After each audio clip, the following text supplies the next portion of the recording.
Eastern Ukraine is burning and Volodymyr Zelenskyy is sounding the alarm. But let's cut through the noise. This isn't just a fight against Russia anymore. Ukraine might be facing an even bigger enemy, one that's been lurking in the shadows all along.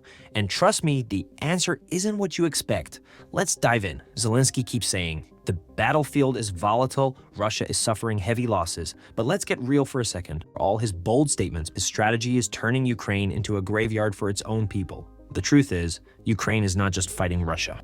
This war is way bigger than that. And spoiler alert, Zelensky's leadership, or lack thereof, might just be Ukraine's biggest downfall. Let's talk about NATO, shall we? You begged and pleaded to join NATO, waving the flag of freedom and democracy. But guess what? NATO's not interested in a never-ending war. The alliance is already cracking under pressure. Turkey's blocking Sweden's membership. Poland and Germany are fighting over ammunition supplies. And half of Europe is sick of footing the bill for this endless chaos. Here's a harsh reality check for you, Zelenskyy. NATO is a mess. They'll promise you weapons, but not membership. They'll give you support, but not security guarantees. And yet, you cling to the idea like it's a golden ticket. Just agree you won't join NATO already. How many more Ukrainians need to die because of this fantasy? Eastern Ukraine is a bloodbath, and Zelensky's still holding out hope for some mythical Western savior. Meanwhile, Russia, yes, Russia, is playing the long game. Sure, they've faced losses, but they're not about to roll over. Their strategy is simple: bleed Ukraine dry, one day at a time. And here's the kicker: Zelensky's stubbornness is helping them do it. Now, let's talk about the bigger enemy Ukraine faces. It's not Russia, it's the United States under Donald Trump. The man is back in office, and he's not exactly a fan of Zelensky's war games. Trump has made it crystal clear he's pulling back on NATO commitments, focusing on America first, and leaving Europe to clean up its own mess.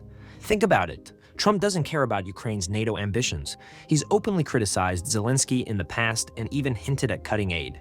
If Zelenskyy thought he had a tough time dealing with Biden, just wait. Under Trump, Ukraine is not a priority, it's a liability. Zelensky's bigger enemy is not in Moscow, it's in Washington, D.C., and the worst part, he's brought this on himself. By leaning so heavily on Western support, he's made Ukraine completely dependent. And now, with Trump back in power, that support could vanish overnight. Imagine what that means for a country already in ruins. Here's the bitter truth: Zelenskyy, your decisions have turned Ukraine into a pawn. Your stubbornness to negotiate, your refusal to compromise, and your blind faith in NATO have cost thousands of lives. You had the chance to sit at the table, but you chose the battlefield. And now, Ukraine is paying the ultimate price. Let's not forget, NATO isn't the united force it pretends to be. Countries are divided, resources are stretched thin, and public support is waning. Zelensky's dream of a united front against Russia is crumbling, and it's all happening on live TV. The bigger question is, who's going to pick up the pieces when NATO falls apart? Certainly not Trump's America. Zelenskyy, it's time to face the music. Russia might be the enemy on the battlefield, but your biggest enemy is your own recklessness and the very allies you thought would save you. The question now is, how many more lives will it cost before you wake up to reality? What do you think? Is Zelenskyy leading Ukraine to victory or disaster? Is NATO the ally Ukraine needs, or just another empty promise? And what about Trump? Will his return to power reshape the entire geopolitical landscape? Drop your thoughts in the comments, and let's talk about the real story behind this war.